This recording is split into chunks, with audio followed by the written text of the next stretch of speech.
Brace yourself for what meteorologists are calling one of the most devastating natural disasters of the year. And here's the shocking truth that most media outlets won't tell you about government preparedness. Right now, as you read this, tens of thousands of Filipino families are fleeing their homes in terror as Super Typhoon Ragasa barrels toward the Philippines with apocalyptic force. This isn't just another storm. This is a monster, tacking wind speeds of 230 kilometers per hour, 143 miles per hour, capable of turning entire communities into rubble within hours. But here's where it gets controversial. While nature unleashes its fury, many are asking whether the Philippine government has done enough to protect its most vulnerable citizens. The mammoth typhoon is projected to slam into the sparsely populated northern islands this Monday, bringing with it what the Philippine Weather Bureau grimly describes as a high risk of life-threatening storm surge.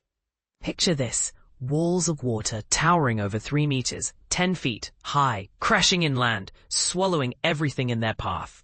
For those unfamiliar with storm surge terminology, imagine a tsunami-like wall of ocean water pushed ashore by hurricane-force winds. It's often the deadliest aspect of tropical cyclones. And this is the part most people miss. After devastating the Philippines, Ragasa won't simply disappear. The super typhoon will continue its deadly journey westward, setting its sights on southern China like a slow-motion catastrophe unfolding across multiple nations. Across the Philippines, panic has already set in. Educational institutions and government facilities throughout vast regions of the country, including the bustling capital city of Manila, have shuttered their doors in anticipation of the chaos to come. Officials are painting a grim picture of what lies ahead.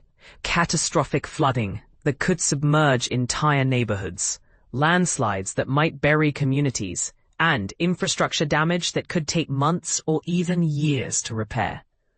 The most heartbreaking reality: the remote Batanes and Babuyan Islands, directly in Ragasa's crosshairs, are home to approximately 20,000 residents, many struggling with poverty and lacking the resources to evacuate or rebuild after disaster strikes. These isolated communities, located roughly 740 kilometers, 460 miles from Taiwan, often bear the brunt of nature's worst while having the least capacity to recover.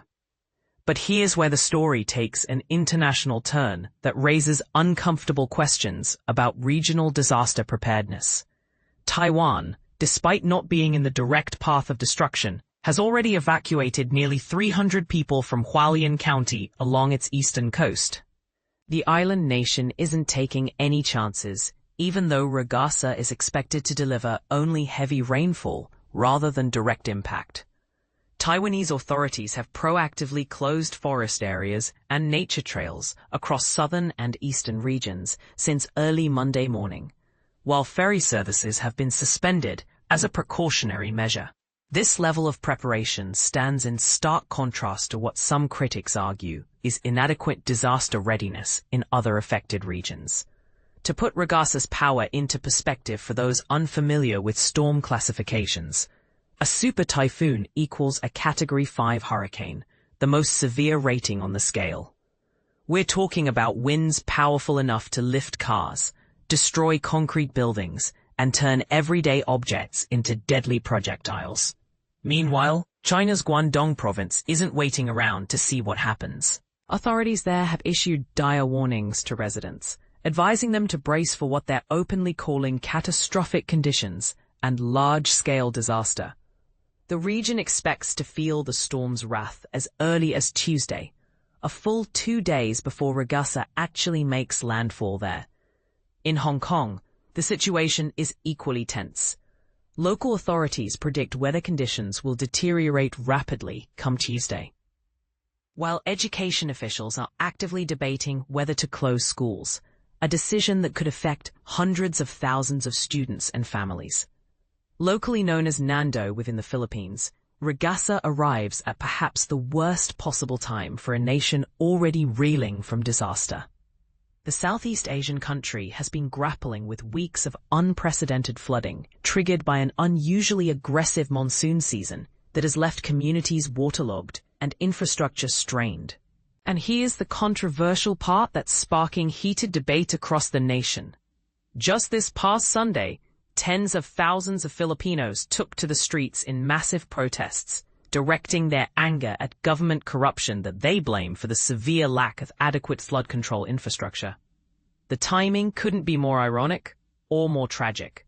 This raises the uncomfortable question that many are asking, but few officials want to address. Could better governance and infrastructure investment have minimized the devastating impact of both the recent flooding and this approaching super typhoon?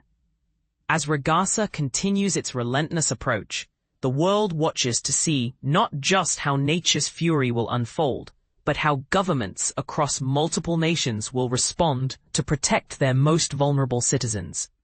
The coming days will likely reveal whether lessons have been learned from past disasters, or if the same tragic patterns of inadequate preparation and response will repeat themselves.